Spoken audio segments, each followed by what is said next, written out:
দর্শক, ফিফার আন্তর্জাতিক প্রীতি ম্যাচে এবার ইউরোপিয়ান জায়ান্ট ফ্রান্সের মুখোমুখি হতে চলেছে ব্রাজিল। যে ম্যাচটি কিনা দেখতে মুখে আছে ব্রাজিলের কোটি কোটি ভক্ত সমর্থক।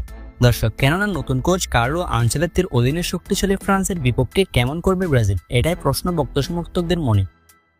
দর্শক, ব্রাজিল বনাম ফ্রান্সের এই ম্যাচটি কবে অনুষ্ঠিত হতে পারে এবং এই ম্যাচটির সম্ভাব্য তারিখ কবে, এই ম্যাচের বিস্তারিত আপডেট জানুন আমাদের আজকের ভিডিওতে। দর্শক, তার আগে ব্রাজিল রিলেটেড সকল খবরাখবর পেতে আমাদের চ্যানেলটি অবশ্যই সাবস্ক্রাইব করে রাখুন। দর্শক, কদিন আগে 2026 বিশ্বকাপ বাছাই পর্বে দুটি ম্যাচ শেষ করেছে ব্রাজিল, যে দুটি ম্যাচের নতুন কোচ কার্লো আনচেলত্তির অধীনে মাঠে নামেছে সেলেসাওরা, যেখানে প্রথম ম্যাচে ড্র এবং দ্বিতীয় ম্যাচে দুর্দান্ত জয় তুলে নিয়েছে 5 বারের বিশ্ব চ্যাম্পিয়নরা। কার্লো আনচেলত্তির অধীনে নতুন এক যুগ শুরু করবে 5 বারের বিশ্ব চ্যাম্পিয়ন ব্রাজিল, এমনটাই প্রত্যাশা ভক্ত সমর্থকদের মাঝে। দর্শক, 2022 বিশ্বকাপে ক্রোয়েশিয়ার বিপক্ষে হেরে বিদায় নেওয়ার পর থেকে ব্রাজিলের হতাশার অধ্যায় শুরু হয়, যা এখনো পর্যন্ত চলমান। 2024 সালের কোপা আমেরিকাতেও ডোরিভাল জুনিয়রের অধীনে ছন্নছাড়া পারফরম্যান্স উপহার দিয়েছে ব্রাজিল।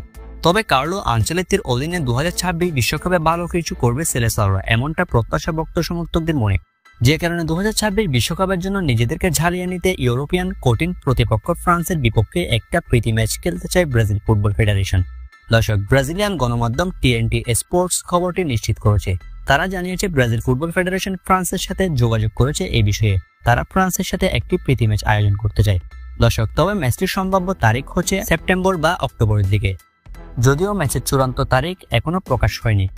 দর্শক, আপনার মতে ব্রাজিল আর ফ্রান্স মুখোমুখি হলে কে জয় পাবে বলে মনে হয়, ব্রাজিল নাকি ফ্রান্স? কমেন্ট করে অবশ্যই জানিয়ে দিন আপনার মতামত।